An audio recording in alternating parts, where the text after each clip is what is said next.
Story 1. Would you spend the night in the Yelow Room?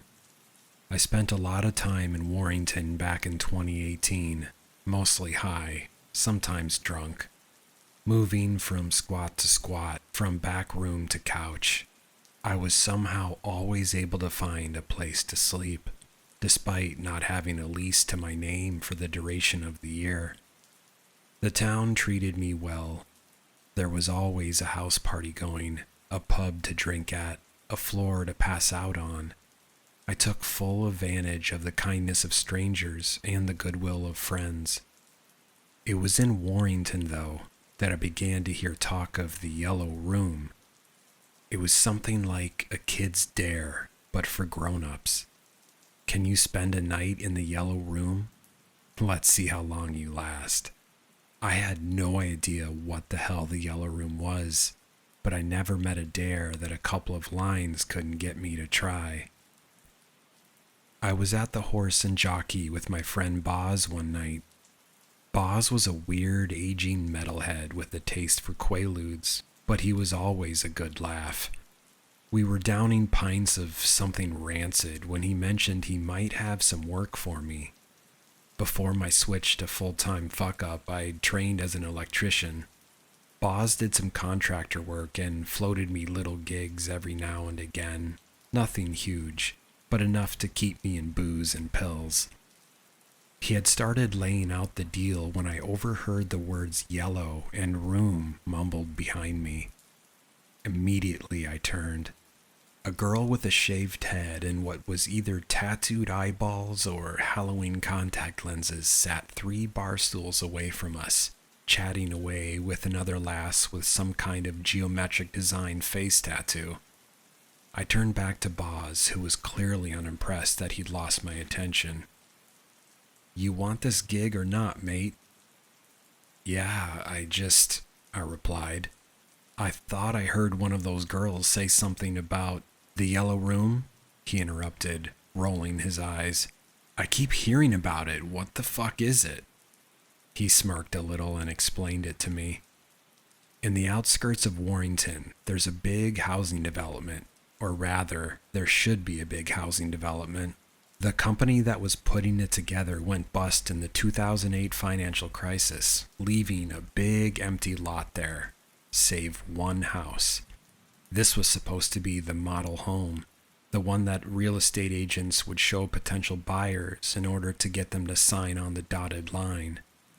It has stood empty ever since the owners filed for bankruptcy, ignored and forgotten, its future probably a footnote at the bottom of some 20,000-page legal document that no one's ever gonna read. This house has gotten a bit of a reputation. While it was initially a bit of a destination for tramps, junkies, and other never-do-wells, they apparently stay the hell away from the place nowadays.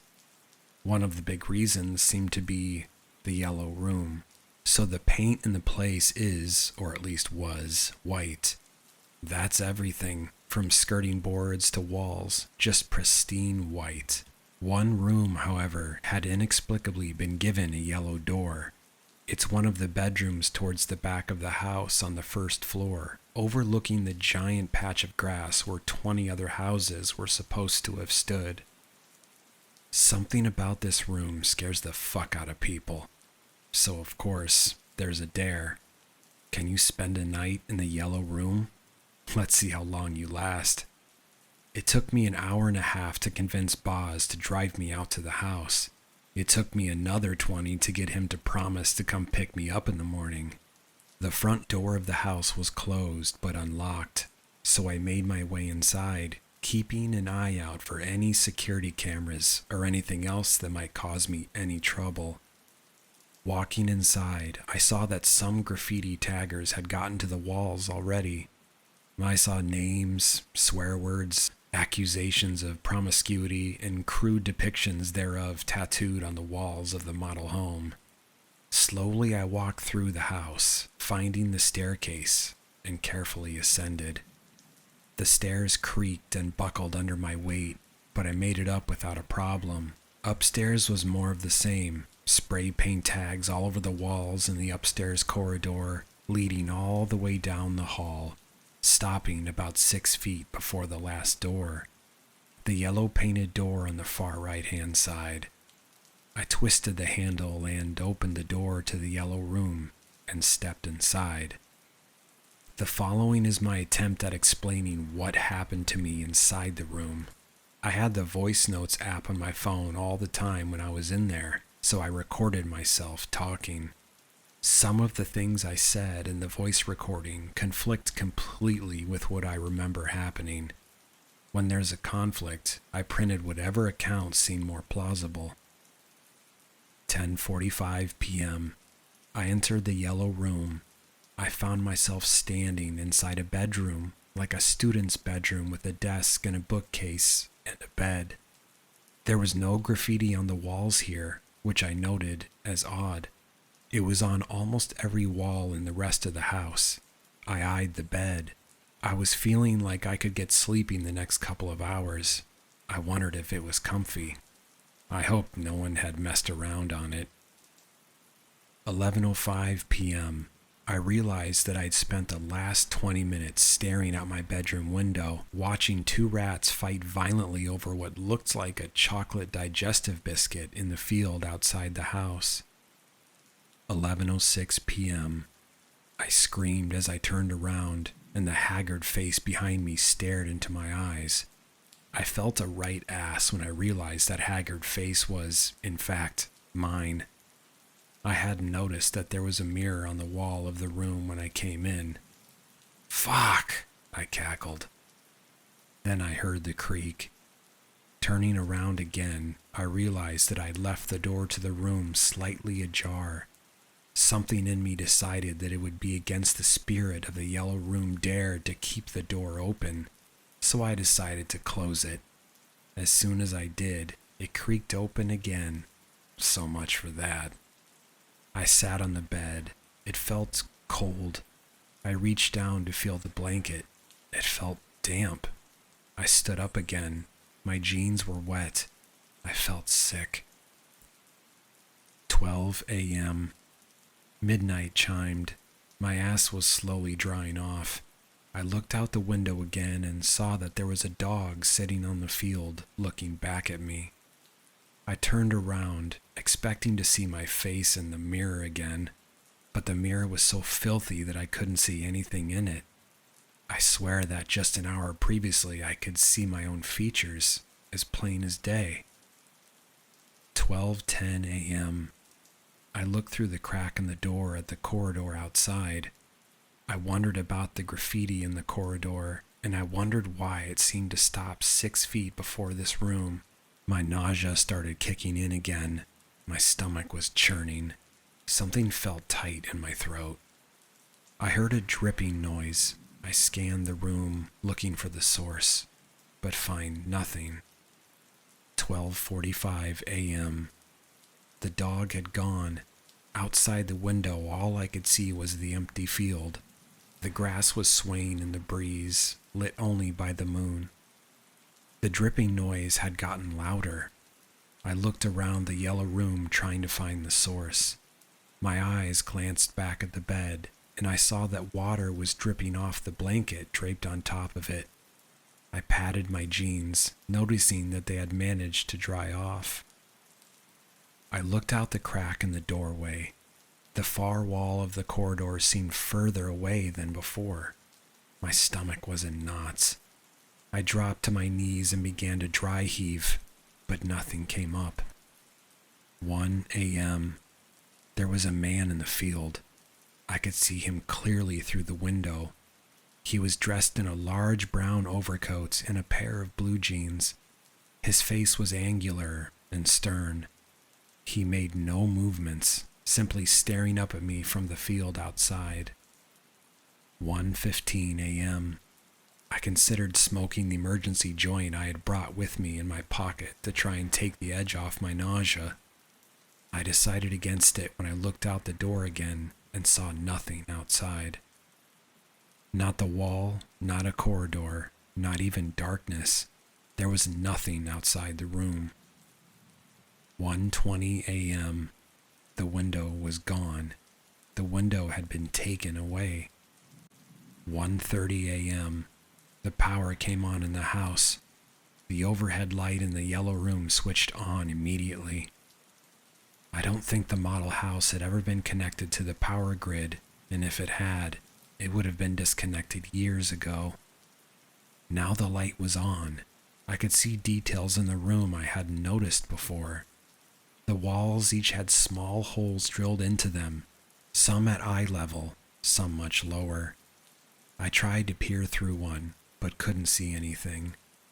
I also noticed that the far wall facing the bed was actually not there, and had never been there. And why did I think there was a wall there to begin with? Clearly, the bedroom was much larger than I had thought.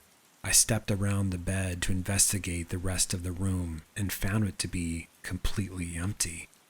My nausea was joined by a distinct feeling or sorrow. I felt sad. I felt sad that there was nothing in this part of the room, that it was empty and ignored. 1:45 a.m. There was a man watching me through the crack of the door. I couldn't see much aside from his withered, deep-set eyes. I stared back at him until he went away. 2 a.m. I wished that the window was still there. I knew I could climb out and probably survive the drop to the ground outside. I thought I could take my chances with the man or the dog or the biscuit rats if I needed to, but I couldn't stay in this room much longer. The steady drip, drip of the water from the bed had become a trickle. I walked to the bed and felt the blanket. My hand passed through it like water. The blanket was dripping away. The bed was dripping away. Everything was dripping away. There was nothing left but the room. I reached for the joint in my pocket. I had no clue what to do otherwise. Instead, I pulled out a child's severed finger. I did not smoke it. 2:10 a.m. The nausea in my stomach became a shooting pain. I dropped to all fours again and I threw up everything in my stomach. When I glanced down, I saw nothing but red. I looked up at the walls of the yellow room. They pursed like lips. Then they folded open and grinned. My iPhone went dead somewhere around this time. All I remember past this was a bright, glowing light and my friend Boz standing over me. I was in the yard outside the model house. I'm told that I'm the person who has lasted the longest in that room, or at least the person who has lasted the longest without dying. I was in the hospital about a week. I couldn't stop throwing up. I couldn't keep anything down at all. 3 days of IVs pumping fluids into my body, and I was able to eat soft foods. A few days later, I was fine to leave, crashing in Boz's back room until I was able to find myself a room to rent on my own. Every now and again, I wake up or come to, and I know that I'm in the wrong place. I look up at the ceiling above me and notice that the ceiling is a few inches higher than it should be. Perhaps one of the pictures on the wall is missing, or the couch that I'm sleeping on is pulsating. It takes me a few minutes, but I always come back to what I understand as reality. I spent the night in the yellow room, and now I'm carrying a tiny sliver of it with me. Story number 2. It came from the trees. Those last few seconds before sleep takes you, that sweet release after a long day's work. This is where I was, lying in bed and ready to sleep. It was at times like these that I began staring outside my window. I live in a secluded area surrounded by a bunch of dense woodlands. It's a beautiful sight in the right circumstance.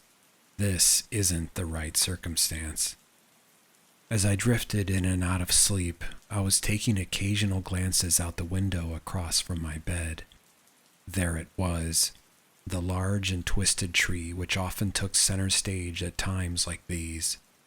My vision was blurred by this point in the night, a consequence of drifting in and out of sleep, I guess. As I stared and began to close my eyes again, the tree seemed to have a bird in it, a very large bird. I sat up to get a better look at the tree, mildly intrigued to see a bird so large living so close to my house. The shape in the tree began to move more vigorously now, shaking and flailing about intensely.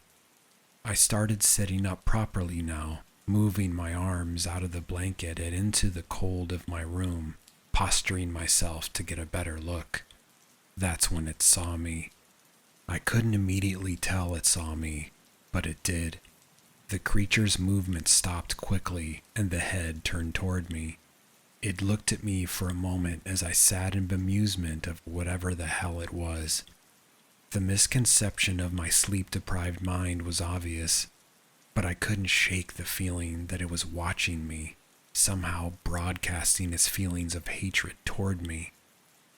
I thought to myself, that's a creepy fucking bird, which may very well have been the end of it.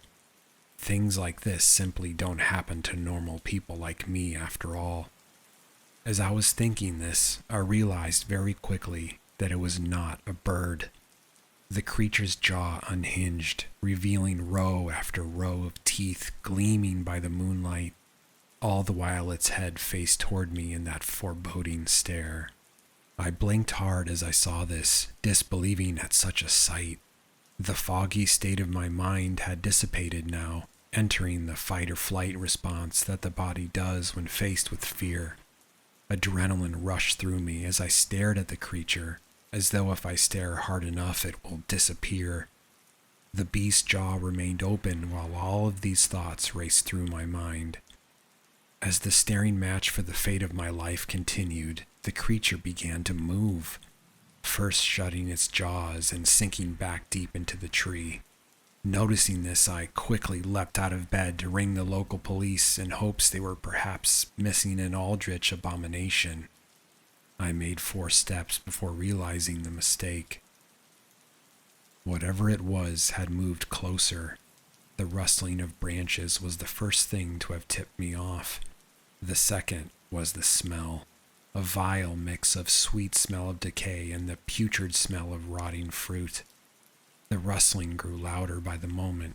What had at first been so far away now seemed tantalizingly close as the tree outside my own house joined the harmonic rustling.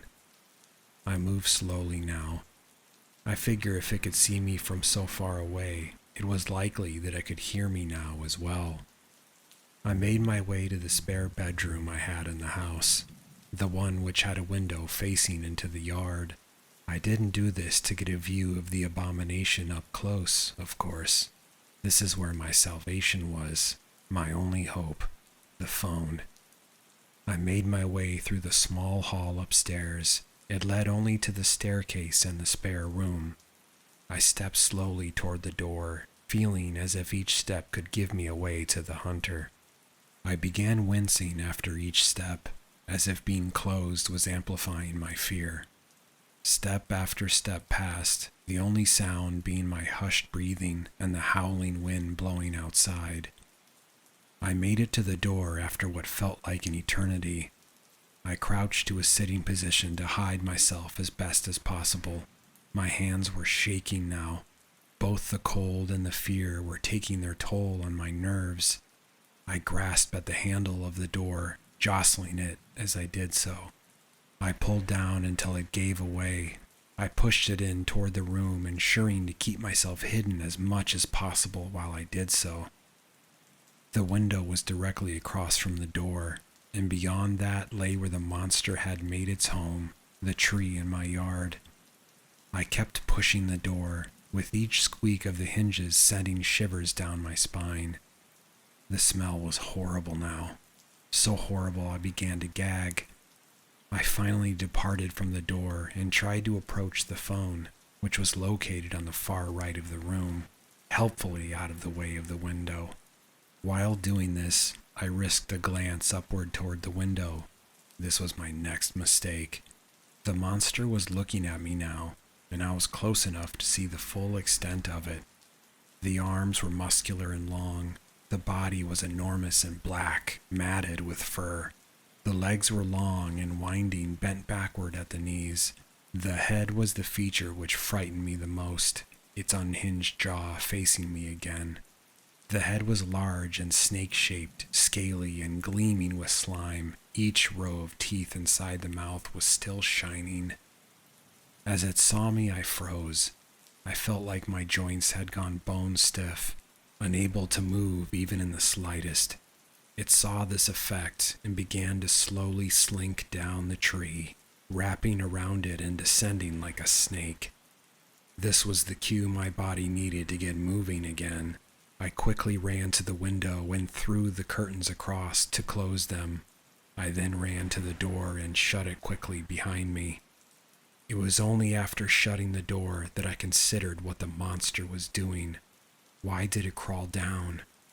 Didn't it have me right where it wanted me? These questions were answered pretty quickly. The smell had been slowly leaking away from the monster's leave, but it suddenly came back in strides. Along with this came a shattering sound from downstairs. Whatever it was now inside my house. My heart sank. Any hope of a reprieve from this nightmare left my mind at that moment. It was now that I considered giving up hope entirely, giving in to my fate. But I persisted, if only to end it on my own terms. I stood from my sunken position, moving toward the phone. I might as well see if the police can help. From downstairs, I heard the thudding of the beast's steps as it meandered around my home. I picked up the phone as slowly as possible and rang the emergency number, hoping it wouldn't hear the ruckus. Then it came. Thud, thud, thud. It was making its way up the stairs. The slow and steady pace with which it moved scared me more than anything. It was like the monster was teasing me, instilling this fear inside of me out of malice, just as it had when it first looked at me. Again, I felt my nerves giving out, but I was steadfast in my attempts. The dial tone eventually turned to a slight screech as the emergency operator picked up the phone. "What's your emergency?" The operator's voice. Finally, hope. "There's some kind of massive wild animal in my house." My voice came out in a frenzied croak as I tried to best explain my situation to elicit the best response. "Ma'am, this is an emergency hotline, not animal control," the operator said in a slow and disinterested voice, stripping away what was left of my hope. "It's going to kill me. Please send animal control or something which can take care of it," I pleaded to the operator, sounding like nothing more than a defeated whisper. "I'll send animal control to your address if you can wait a few minutes." The operator gave in eventually, pitying me. I was gleeful with joy internally. A shred of hope returned to me. That was when it all came crashing down.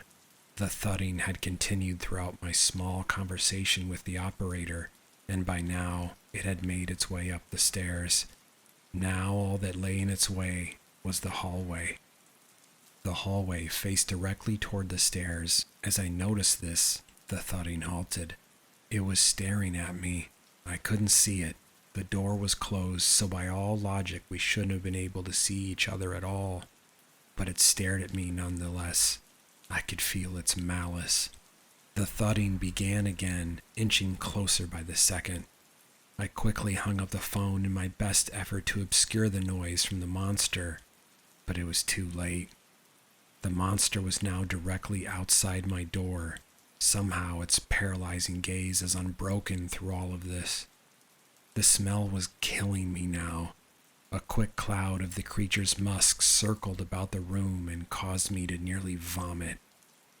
I huddled up against the wall opposite the door and placed myself directly below the window. It was my last shot. The creature continued to stare at me through the wall, looking at me and inflicting me with the same all-encompassing fear that it had almost all night. It began to tap against the door now, teasing me. Tap, tap, tap. Over and over. The tapping was slow and meticulous and slowly driving me insane. I sat still, the sweat beading on my forehead now at a free fall as I sat there.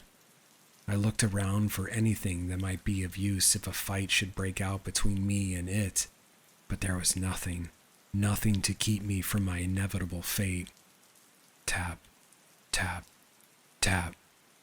The tapping continued.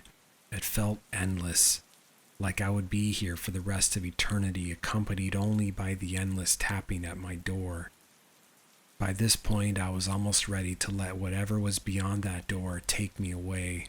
No fate could be worse than this. Enough time passed in this state that my fear began to turn to hatred, a strong hatred for whatever lay beyond the door, whatever had been staring at me and torturing me. "Enough already!" I shouted at the creature, and for a brief moment the tapping subsided, as it was taken aback by my defiance. After that brief interim, the tapping resumed, only louder now. Thud, thud, thud. It was like the creature switched from using a finger to an entire fist to slam at the wooden door. The frame began to shake. It was clear that it couldn't take this much longer. I decided to take action now. I looked to the window behind me, the very same one in which I had seen the creature, the very same in which it saw me. I opened the window, slowly and steadily, in an attempt to mask my attempt from this creature. I unbuckled the latch and eased it open. I felt the creature's gaze lift slightly as I did so, and I prayed it wasn't on to me. I shimmied the window open the remainder of the way, the thudding of the door ever present as I did so.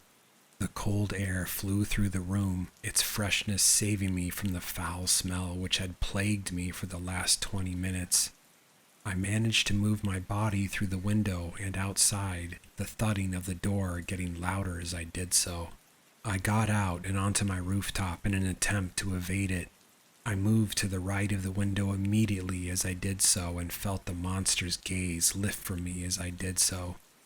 This gave me the courage I needed to get out and away from there. I jumped from the second story and landed hard onto the ground. My chest heaved as I forced myself to move upwards, my breathing becoming erratic and forced as I stood upright. As soon as I got to my feet, I began running, refusing to look back at my own home, only thinking of making it to the nearest public area. I pushed through the thickly wooded forest, never so much as thinking of looking behind to gauge the location of the creature. After 10 minutes of running, I exited the thick wood, figuring I'd escaped whatever had trapped me. I made my way to the local highway, where I managed to hitchhike. As I got into the first car, I chanced to glance to the forest I had come out from, and there I saw the creature, perched atop a tree and staring. The familiar feeling of dread and malice washed over me again. This wasn't the end. Story number 3. When I was a kid, a dead man would visit my room at night. Childhood memories are strange. You were young and your brain was developing, so it's hard to distinguish what actually happened from invented memories. Example, for years, I'd remembered my first grade friend Ben owning a tarantula and letting me pet it. It was only when I saw him a few months ago that he broke the news to me. Not only did he never own a tarantula, but his family never allowed him to have any pets, period. Why did I remember Ben's tarantula so vividly? It must have been a memory I invented as a kid. And then, as time went on, somewhere along the way my brain just decided that it was fact and not fantasy. A copy of a copy of a copy that eventually became the original. It's the only explanation.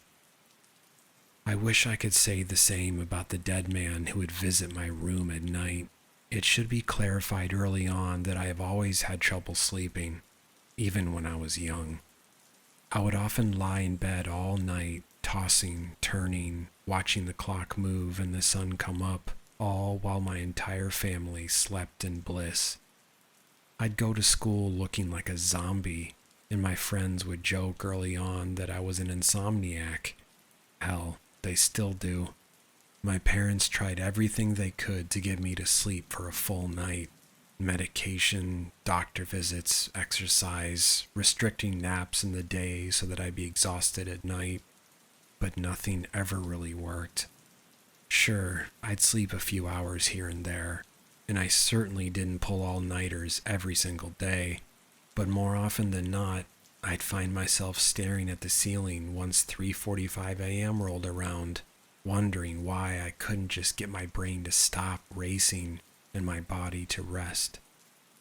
Our first house was small, but all the bedrooms were located on what was actually a fairly long hallway. First, there was my room, then a bit further down there was my brother's, and then at the end there was my parents'. For such a tiny house, our rooms had more distance between them than our exterior would leave anyone to believe. For this reason, among others, my parents commanded that my brother and I kept our respective doors open all night. No exceptions. They liked being able to monitor us as they used the restroom or grabbed a late night snack, especially when they knew I was always awake. From about age 5 to 7, I had to sleep in my room with a door wide open, and the dead man visited me every single night. I can still remember the first time I saw him. I was lying in bed, watching the clock turn from something like 3:30 to 3:31, and wondering why, once again, I could not just fall asleep like everyone else could. I had to be around 5. Then, I saw something moving from the corner of my eye. It was coming from the hallway. I turned my head, and there it was, the dead man, staring back at me. He looked like he was straight out of a time machine from the 1920s.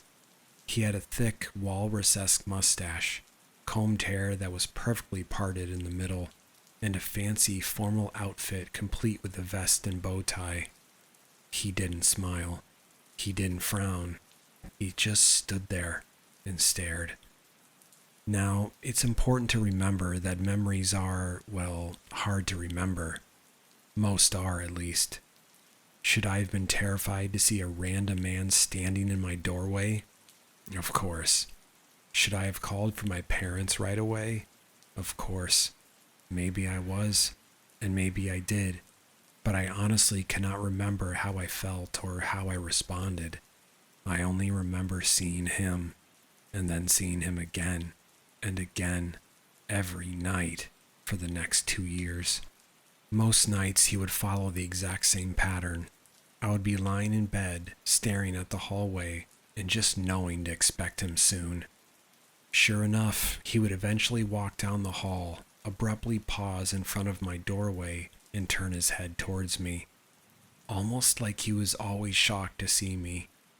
And then he would just stand there and watch me. He never entered the room. He never said anything. We just watched one another. I remember thinking, even then with my limited intelligence and brain development, that there was something different about him. I knew he wasn't normal, and I started thinking he was surprised that I could see him, like no one else could, and he certainly saw me right back.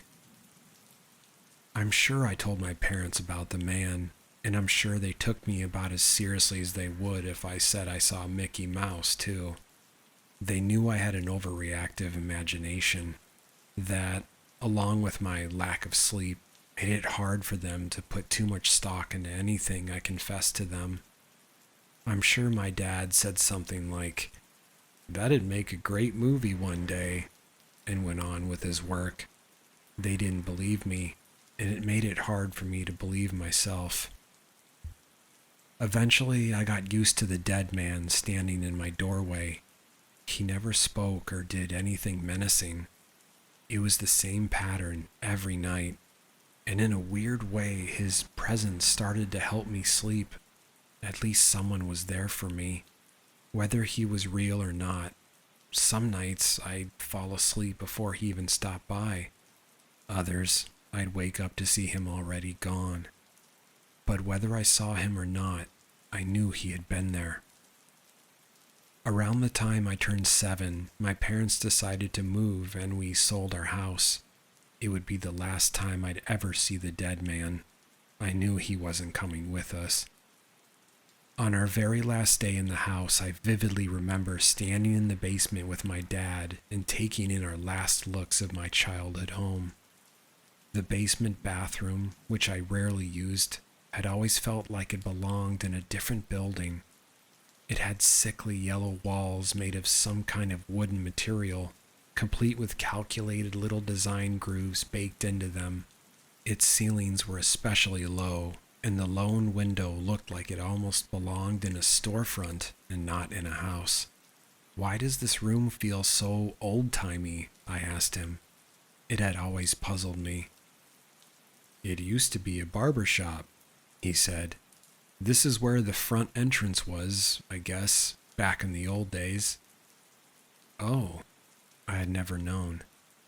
"Don't tell your brother this," he said, "because it'll scare him. But apparently someone was murdered here, like 60 years ago. One of the barbers. Spooky, huh?" I could only nod. Spooky was an understatement.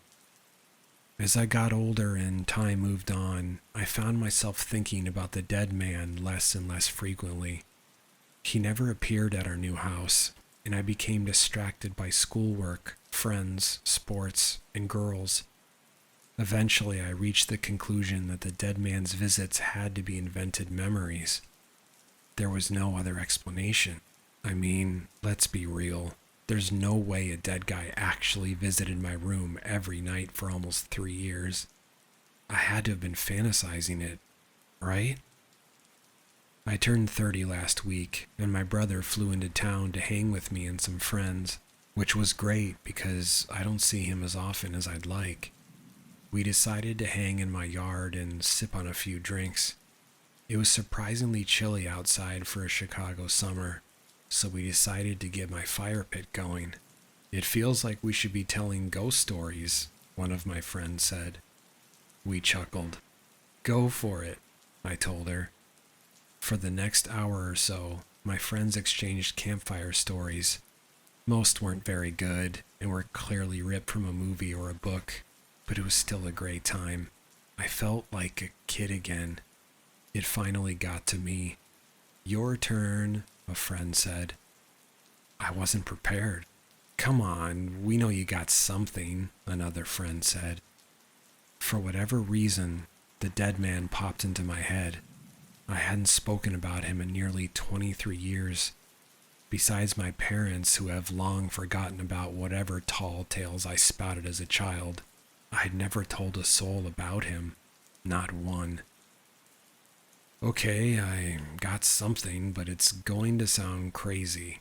I proceeded to tell them about the dead man, complete with the coda my dad had provided, and my suspicion that the man I had been seeing must have been the ghost of the murdered barber. When I finished, my friends chuckled. "That has to be an invented memory," one of them said. "There's just no way it's real." "I guess so," I said.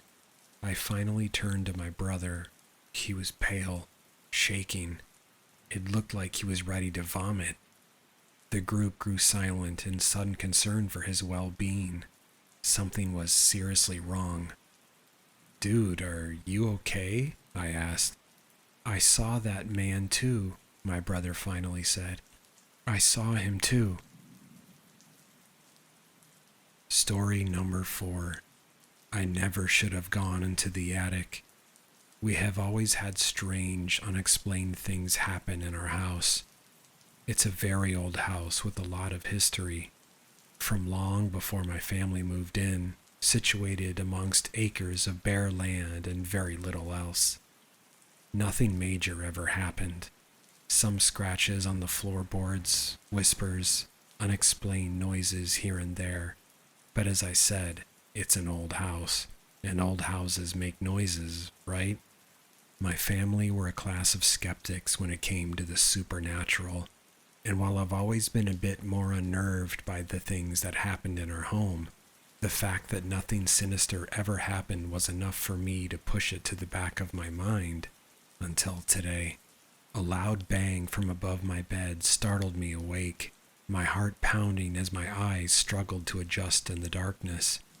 I froze where I lay, my eyes darting around my room, scanning the darkness in an attempt to identify the sound.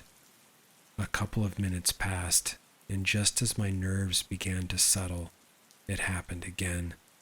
A loud thud, followed by incessant scratching against wood, which I quickly realized was coming from the attic. Shit, I thought to myself. Do I really have to sort this out now?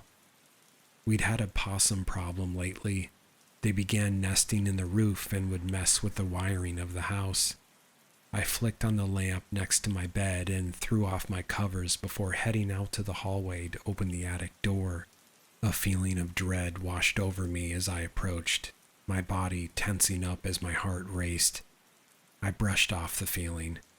Whose instincts wouldn't kick in at the prospect of climbing into an attic in the middle of the night?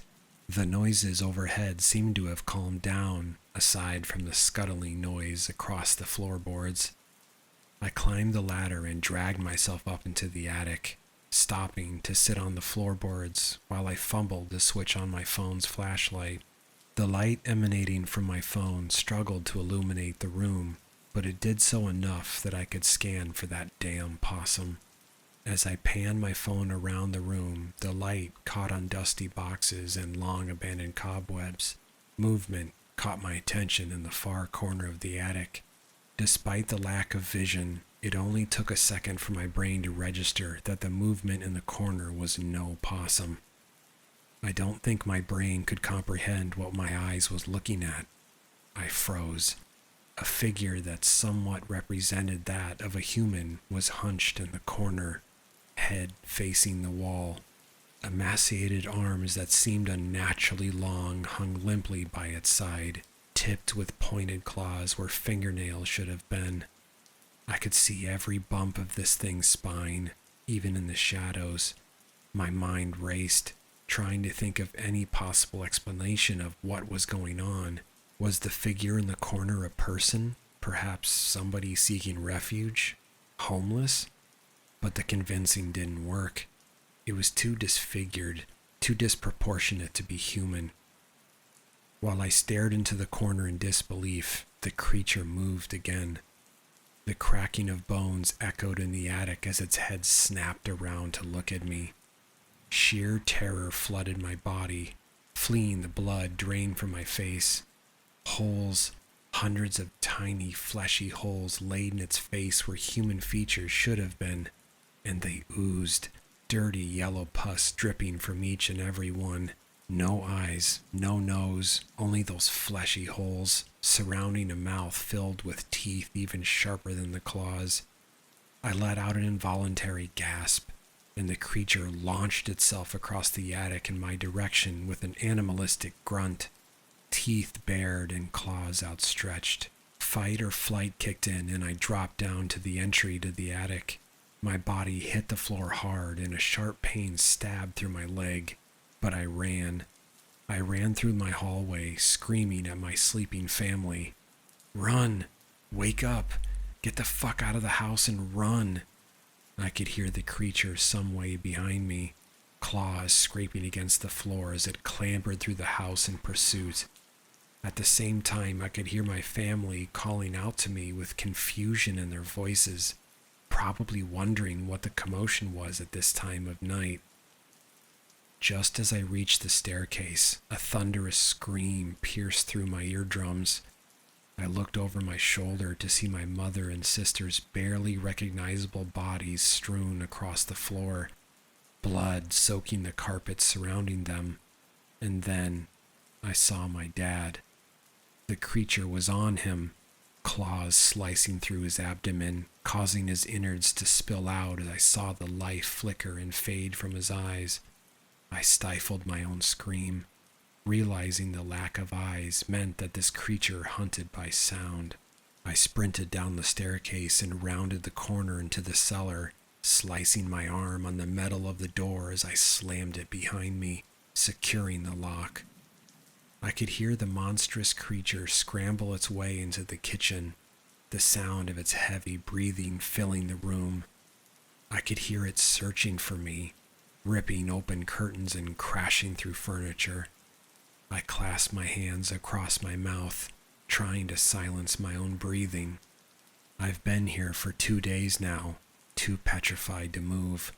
I can still hear it out there, waiting for me, circling the kitchen in search of its next kill. I can hear its breath right outside the cellar door sometimes. There are no windows in here. I have no way out. I'm starving and the pain from my wounds are worsening. I have no other family. I've tried texting my neighbors, but nobody will respond to me. I don't even know if this will post. This isn't a call for help. I think it's clear I'm good as dead. I have no way to escape this thing. The only way out is the way I came in, but that creature is never going to let me out alive. I should have ignored the noises above my bed. I should have gone back to sleep. I never should have gone into the attic. Story number 5. This is hell. Hell found me again. All the fire, brimstone, pain, and hurt came flooding back as soon as the bony hand clamped itself on my wrist. Then I was back in the holding cave, waiting for my turn to be tortured and humiliated. It wasn't the first time. I wasn't surprised. This was my hell. Getting out wasn't hard, but for eternity I was to be hunted in a world I could never again be part of. I could hide my rotten appearance for a while, tight gloves over bony fleshless hands, glasses over dead white eyes, loose baggy clothes, but it wouldn't last. Eventually someone would see, then the chase would be on. Every time they came for me it was different. Sometimes they looked like me, caricatures of humanity, delicately blending in with people who cared too little to even notice.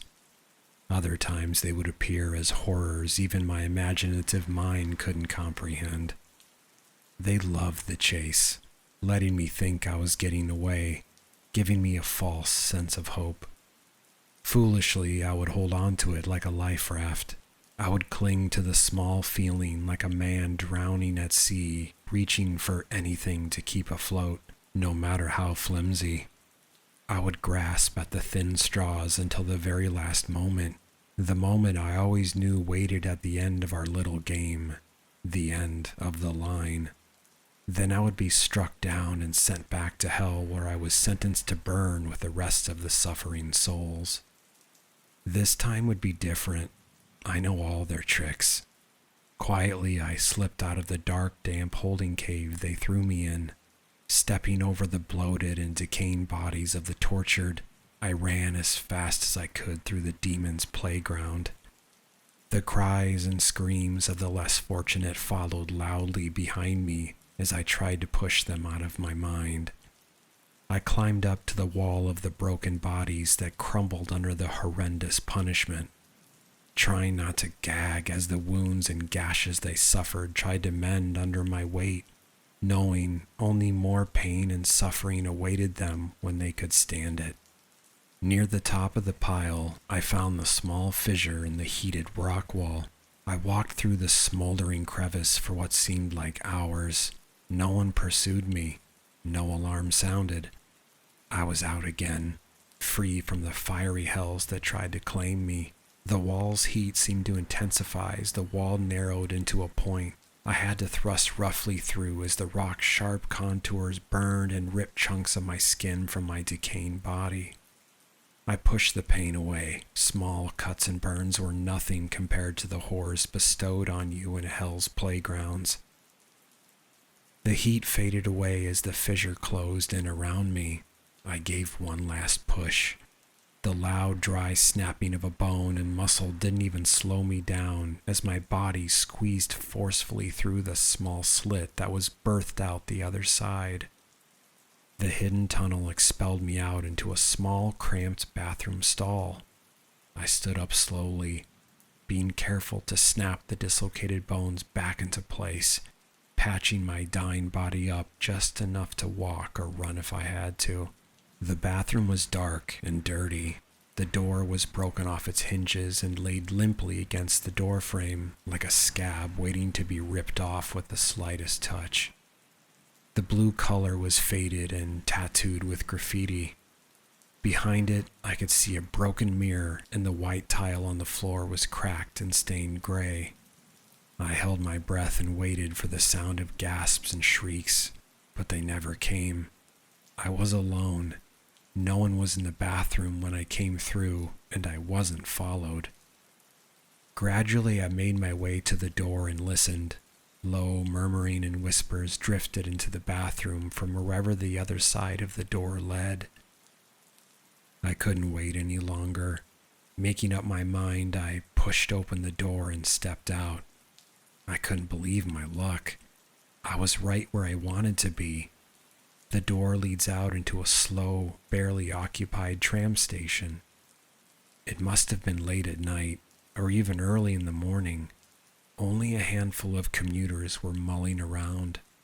A few looked in my direction, but mostly they were too busy or tired to care about someone walking around looking lost, no matter how sick he looked. Without pausing, I walked up to the loading platform, not caring where the tram went. As long as I could get far away from the opening, which brought me here, I had a chance to become lost in the crowd. I heard the tram coming from down the tunnel, and my hopes began to soar. I could finally do it. I could finally be back in the world I was taken from so long ago. I looked around, expecting to see someone running after me, expecting to be chased, but no one was there. The weary-eyed travelers started to line up behind me, waiting for the tram that would take them to work or school, anywhere but here. The tram's large bright light appeared down the dark tunnel, and I had to restrain myself from running down the tracks to meet it. Someone behind me tried to push forward and shoved me closer to the edge. I turned back to say something, but the words got caught in my throat. From the corner of my eye, I saw the door to the dingy bathroom swing forward, and a man was standing there, looking out towards the tram's loading platform. His black suit gave him an imposing look as he stood in front of the white painted wall. His eyes glowed red. The man in front of me was talking, but the words were lost in the rushing wind of the oncoming tram. A glimmer of red flashed just to the right of me. My head whipped in that direction, almost involuntarily. One of the late-night commuters dropped his briefcase and pointed at me. I saw his eyes go red and horns push through his straight blonde hair. The woman next to him also stopped walking toward the tram and began to point, a devilish grin spreading slowly on her face. I could see the large fangs poking out from her small, thin lips. Laughter broke through the now noisy tram station. It came from the man in front of me. I could see him, but now he was more than just a man. It was like a demon was wearing a translucent husk of a man. I could see the man's face and features, but if I stared too long, they seemed to be replaced by the blackish, rough, scaly skin of a demon. His eyes were blood red. The inside of his mouth looked like it was full of crushed glass. I realized I was wrong. My hell wasn't to be chased in the world I used to be part of. How stupid was I to believe I could ever escape hell? My punishment was to be constantly hunted, not in the vivid world I used to know, but deep in the bowels of hell, a place that they could twist and contort to whatever I wanted most, just so they could rip it out from under me and crush my hopes over and over again in an endless cycle of torture and heartbreak. I wasn't surprised as the demon in front of me shoved me in the chest. My feet left the ground and I flew backward towards the tracks. Everything ran in slow motion. Dozens of red eyes watched me with eager anticipation, wanting to see my death over and over again, like they have been doing for years. This was their game. I was just a piece to be used, not even a player, just a pawn. I closed my eyes as I landed roughly on the hard, unforgiving tram tracks, and the laughter was blended into the whirling sound of the oncoming tram. I didn't even try to get up. I didn't want to give them the satisfaction of seeing me struggle. I tried not to look, but as the train got close, my body forced my eyes open. Seeing the silver tram barreling down like a bullet out of a giant gun wasn't the worst part. What got me were all the red eyes peering hungrily down at the tracks. I tried not to scream, but I did. Everything went black. Hell found me. All the fire, brimstone, pain, and hurt came flooding back as soon as the bony hand clamped itself on my wrist and threw me into the holding cave. This time would be different. I know all their tricks. And that was our very last spooky story. Good night.